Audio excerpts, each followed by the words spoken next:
Hello friends, my name is Tawfiq and you're watching my channel Graphics Den. So in this video we are going to see the bevel effect in CorelDRAW. So we can apply bevel effect on objects as well as on text. So let us begin with an object. So I'll draw a simple ellipse tool or circle. I will color it.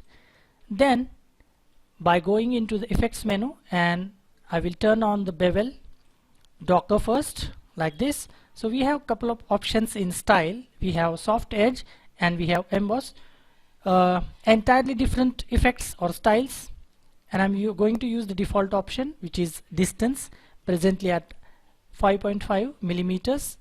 Now I'm going to use the basic options or the defaults options. I'll simply click on apply. So this is basically what bevel effect is. So if I change the values, it will change accordingly. So this is basically intensity, and if I change direction, it will change direction. The direction is in degrees, so whatever degree I can or I will apply, it will change accordingly. Then we have altitude, the height, and we have intensity obviously, and we have light color. Usually light color is kept to white, because if you keep it to some other color, it will look weird, or the other colors will won't as visible. So keep it to light if possible, and just see the values by changing. Emboss is entirely different thing. If you click on emboss, entirely different effect will be there.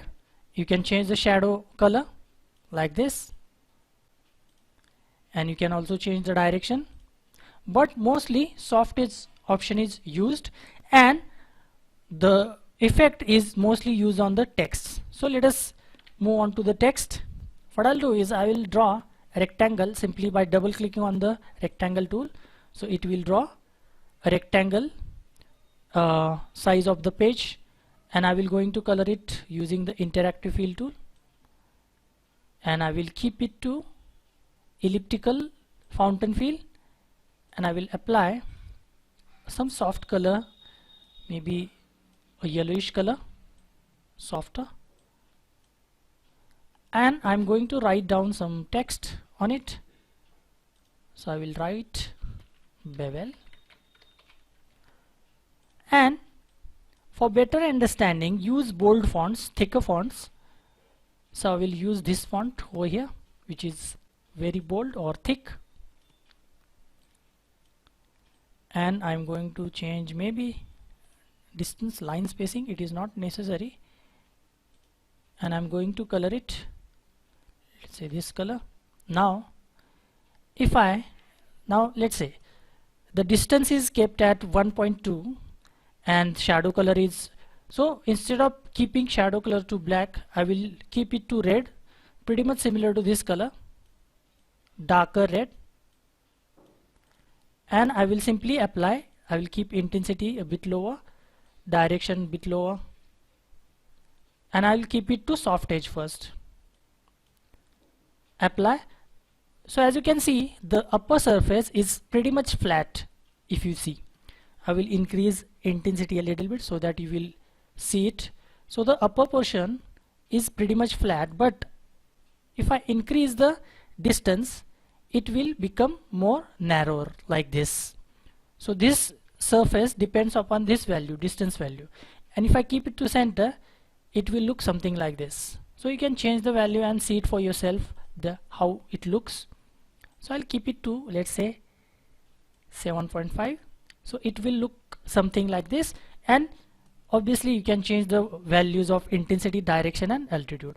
If you keep the intensity lower, then it will look darker, and if you keep intensity, this is basically light intensity, and if you increase the intensity, it will be more bright or brighter. Altitude, obviously you can check it what difference it makes, altitude, and keep it as per your liking.